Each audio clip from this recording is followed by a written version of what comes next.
Hi, my name is Zach Alderson, and today I'm going to show you the basics of poultry showmanship.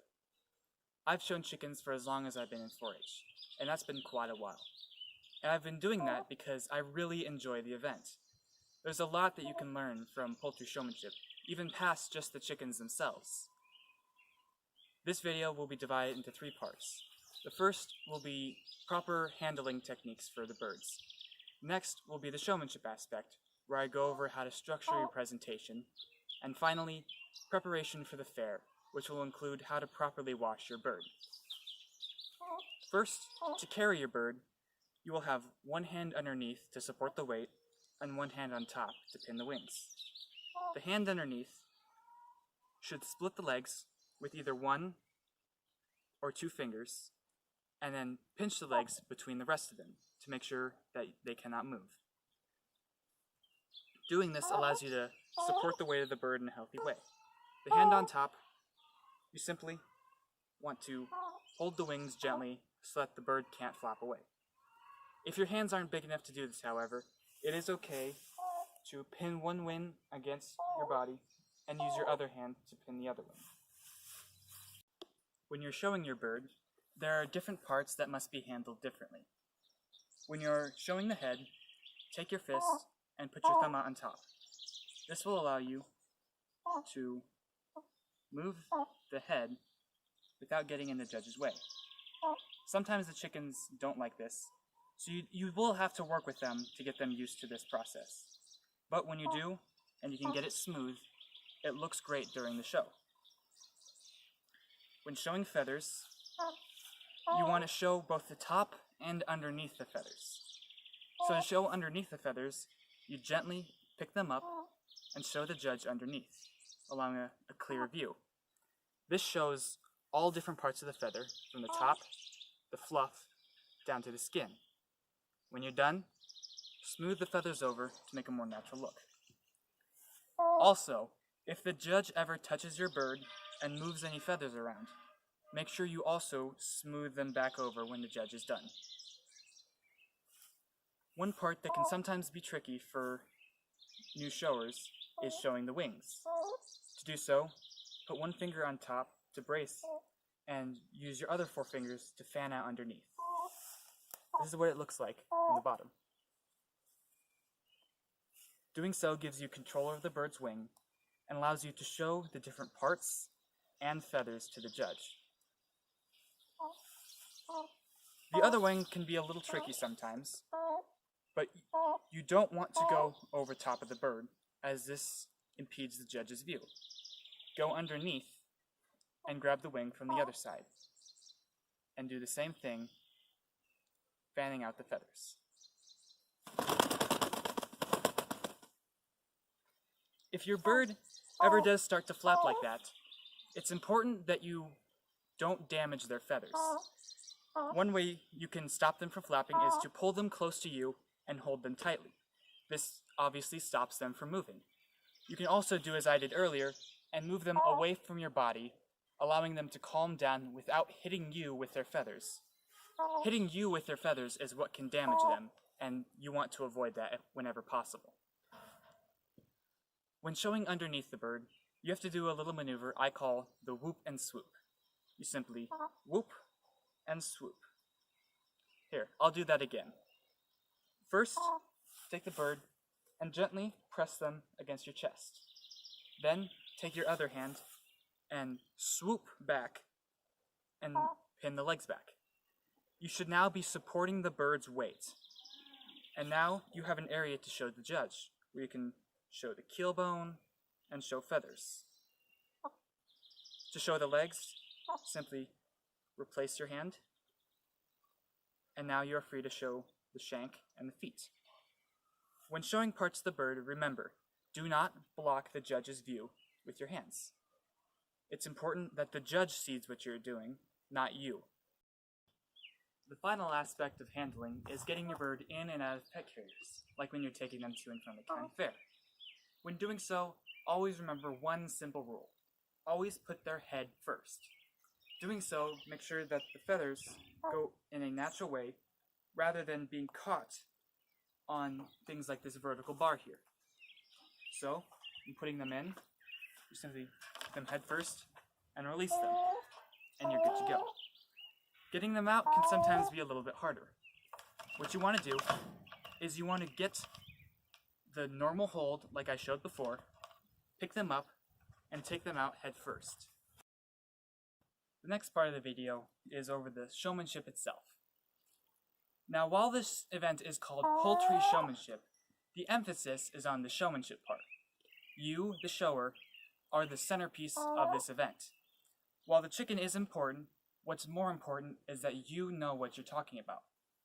As such, this event is basically more like a speech.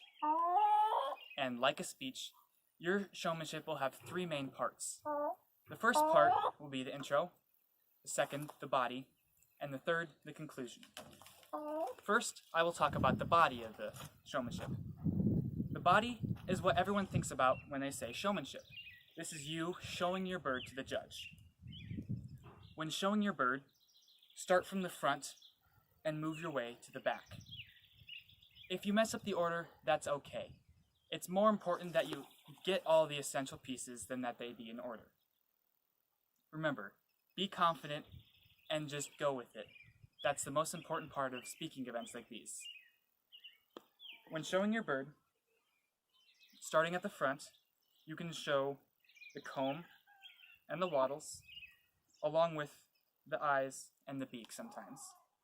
Then you can move your way down the neck and down to the back. On the back, you can show their width, along with the feathering. Then move on to the wings, where you show all the different parts of the wing, along with their mobility. You can also show the feathering underneath. The same with the other wing. Then you can move to underneath. You do the whoop and swoop to show the straightness of the keel bone or breastbone, and once again, the feathering. Now, throughout your showmanship, you should be pointing out different things about your bird. For example, black Australorps, which is what this bird is, tend to have a prominent breast area, so I might point this out to the judge to show my knowledge of the black Australorp breed. I might also point out defects to the judge. This may sound counterintuitive, but showing defects to the judge shows that you are aware of what's good in a bird and what's bad in a bird. While the judge will notice this either way and may dock you points for it, it's better that you show that you are knowledgeable. Next, you can show the shank and the feet and toes of the bird. Remember, do not get in the judge's way. You're showing to the judge, and they should be able to see everything you're trying to do. When you're done with the legs, you can move to the tail, fluff, and vent area. You can show the tail feathers, the fluff, and the vent.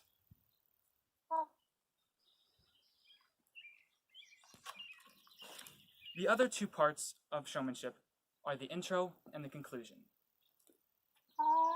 There are two separate pieces of information you should cover, one in the intro and one in the conclusion. The order doesn't necessarily matter. One of these parts is breed history and breed characteristics. Do your research. Go to the American Standard to Perfection or online and learn different things about your breed. You can learn when and where they were originally developed. You can learn how many eggs they lay per year, or the weights of the birds. Any different pieces of information that you can think of, you can throw into your presentation. The other piece that can be either the intro or the conclusion is how you care for your bird or your flock. Here you can talk about what you feed them, what they're sheltered in, and how you take care to keep them safe from pests and diseases. During your introduction, be sure to introduce yourself and even introduce your bird. If they have a name, you can say that. I can introduce myself. Hi, I'm Zach Alderson, and this is my black Australorp hen Raven. During your conclusion, pose your bird. To do so, lay them down and let them sit so their tail feathers are up and their beak is back. This is a pretty position that you can use to talk during your conclusion. Now, typically, you don't want your hand to get away. So, if you have to have both hands on them, that's completely fine. I've just worked with my chickens enough that they tend to stand still. Sometimes, that is. The final part of this video is preparing yourself and your bird for the fair. When getting yourself ready for the fair, I find it very important to start early. I like to practice my showmanship even a month before the fair starts. I practice with either my parents or one of my brothers to help get myself more comfortable with handling my bird and remembering all the information I'm going to say. At the same time, this gets the bird more comfortable with working with me and makes them more calm and easier to handle during the fair. Even year-round, you want to maintain proper grooming and handling on your bird. This helps keep them healthy and maintain good feather quality so that when the fair comes, your bird is already ready. To get your bird ready for the fair, you want them to be in top exhibition quality. To do this, you want them to be healthy and clean. Now, you're already going to keep your bird healthy by taking care of them year-round. And you also should handle them year-round to make sure that they're more comfortable with you. Now, to get them clean, all we need to do is give them a simple wash. To wash, you simply need 3 tubs like I have here. The size of the tub doesn't necessarily matter because you're not going to be submerging the chicken in the water, you're just going to be putting it over top. One of the tubs will contain dish soap.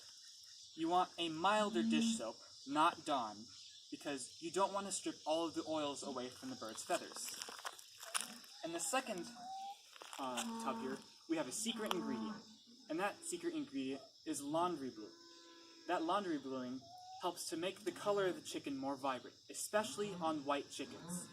It helps to get rid of any yellow spots that don't come out during a normal wash. And in the last tub, we simply want a rinse. Now all of these tubs should be full of lukewarm water. When I put my hand in here, I can barely feel any temperature. If it feels warm, it is probably too warm.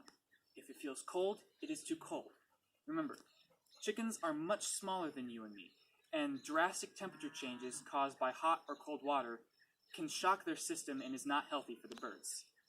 This is one of the main reasons we don't completely submerge them in the water. We just put the water on top and brush the surface. This helps to make sure that they don't get wet down to the skin and helps them to regulate their own temperature. Some other items you will need for this wash are old toothbrushes. You'll use these toothbrushes to help wash the feet and the legs of the bird, along with the rear end if it's dirty. You also want a towel to pat them dry when you're done and make sure that you get all the water off. And finally, cocoa butter, or any other moisturizer.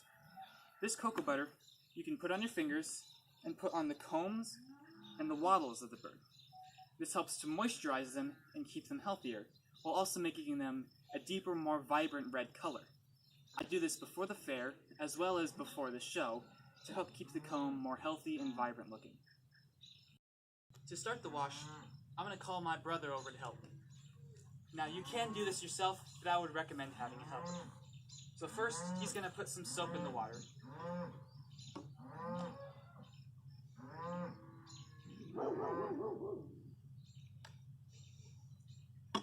And get it all swirled around.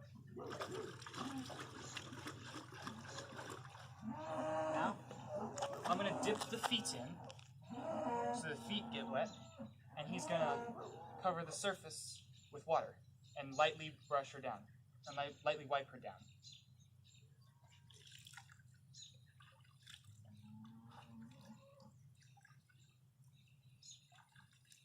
Now he's focusing on the dirty spots, and he's not worrying about getting the entire bird wet, as this is not usually necessary. Next, we'll do a laundry bluing rinse, where we'll do a similar thing, just to a lesser degree.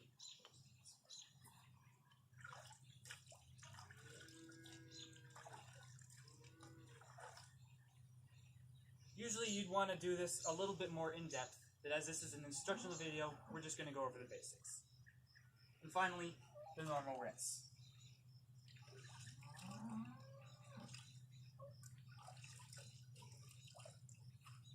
towel to dry.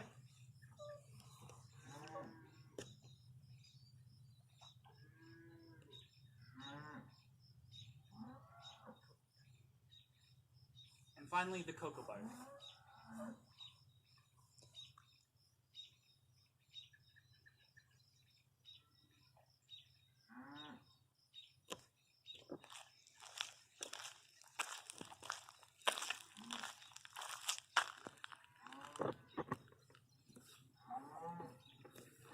Now she's clean and ready for the fair. But remember, do the washing a couple days beforehand so that you give the feathers a time to replenish any oils that you washed off during your wash year. This concludes my video on poultry showmanship. In this video, I talked about proper handling techniques, how to structure your showmanship presentation, and how to prepare yourself and your bird for the fair.